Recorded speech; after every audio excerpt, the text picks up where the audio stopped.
Hello students, welcome back. तो आज हम पद्म पुरस्कार 2026 की बात करने वाले हैं। तो इसमें हम इसकी इंट्रोडक्शन देखेंगे, जैसे कि स्थापना हो गई। तो स्थापना इसकी कब हुई थी? 1954 में हुई थी। यहाँ से 2 नंबर पक्के आएंगे, तो आपसे रिक्वेस्ट है लास्ट तक देखना वीडियो को। और इसके अंदर जो ये पद्म पुरस्कार है, ये देश के सर्वोच्च नागरिक पुरस्कारों में से एक है। ठीक है, तो स्टूडेंट्स वीडियो को लास्ट तक देखना, यहाँ से 2 नंबर पक्के आएंगे।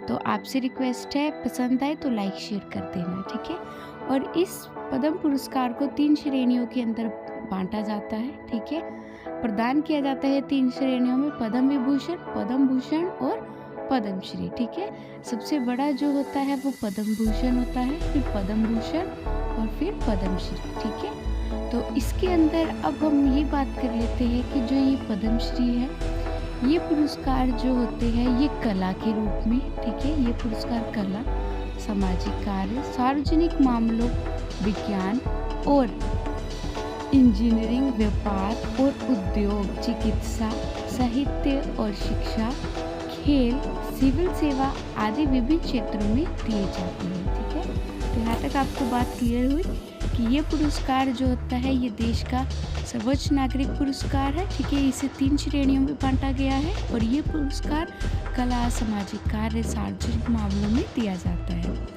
तो अब बात करते हैं, जो पद्म विभूषण होता है वो असाधारण और विशिष्ट सेवाओं के लिए दिया जाता है। पद्म विभूषण जो होता है ये असाधारण और विशिष्ट सेवाओं के लिए दिया जाता है। पद्म भूषण उच्च कोटि की विशिष्ट सेवाओं के लिए दिया जाता है। और पद्मश्री जो है कि किसी भी क्षेत्र में विशिष्ट सेवा के लिए प्रदान किया जाता है। ठीक है, इन तीनों को अलग अलग श्रेणियों में बांटा गया है। पद्म विभूषण, पद्म भूषण और पद्मश्री, इन तीनों का अलग अलग महत्व है कि ये किस किस श्रेणी में दिया जाता है। ठीक है, अगर आप असाधारण विशिष्ट सेवा के लिए है तो पद्म विभूषण से होगा। ठीक है, आपको सम्मानित किया जाएगा। उच्च कोटि की विशिष्ट सेवा के लिए आपको पद्म भूषण। ठीक है, किसी भी क्षेत्र में विशिष्ट सेवा के लिए आपको पद्मश्री से सम्मानित किया जाएगा। ठीक है, इन पुरस्कारों की घोषणा प्रतिवर्ष गणतंत्र दिवस के अवसर पर की जाती है।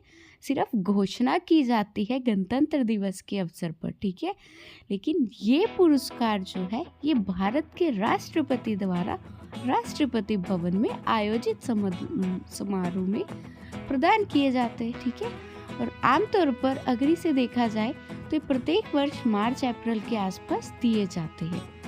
ठीक है, कहाँ दिए जाते हैं? राष्ट्रपति भवन में ये राष्ट्रपति द्वारा दिए जाते हैं।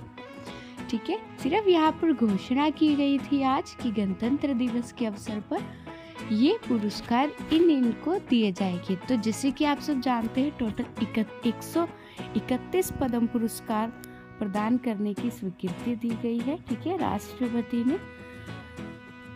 तो इसके अंदर जो 131 पुरस्कार है, इसमें 2 युगल पुरस्कार है, और जो युगल पुरस्कार होते हैं इसको एक ही माना जाता है। 5 पद्म विभूषण, 13 पद्म भूषण और 113 पद्मश्री पुरस्कार शामिल किए गए हैं। ठीक है, पुरस्कार प्राप्त करने वालों में 19 तो महिलाएं हैं। ठीक है, और आता है विदेशी, NRI, PIO और OCI श्रेणी में 6 व्यक्ति है। 16 मरणोपरांत पुरस्कार प्राप्तकर्ता भी इसके अंदर शामिल है। ठीक है, मरणोपरांत यानी कि मरने के पश्चात। तो पद्म विभूषण जो 5 दिए गए हैं, घोषणा की गई है। तो वो कौन कौन से? सबसे पहले श्री धर्मेंद्र सिंह दियोर, जो मरणोपरांत है कला, महाराष्ट्र से। ठीक है, श्री KT थॉमस, जो सार्वजनिक मामले में है और केरल से दिया जाएगा। थर्ड आता है सुश्री N राजम, कला, उत्तर प्रदेश से। ठीक है, श्री P नारायणम, साहित्य एवं शिक्षा के मामले में, इसको केरल में। ठीक है, श्री VS अच्युतानंदन, मरणोपरांत है, सार्वजनिक मामले, केरल में दिया जाएगा। ठीक है, तो स्टूडेंट्स ये थे आपके पद्म विभूषण और पद्मश्री। और जो हमारा पद्म भूषण रह गया वो हम नेक्स्ट क्लास में करेंगे। काफ़ी क्लास हमारी लंबी हो जाएगी। Thank you.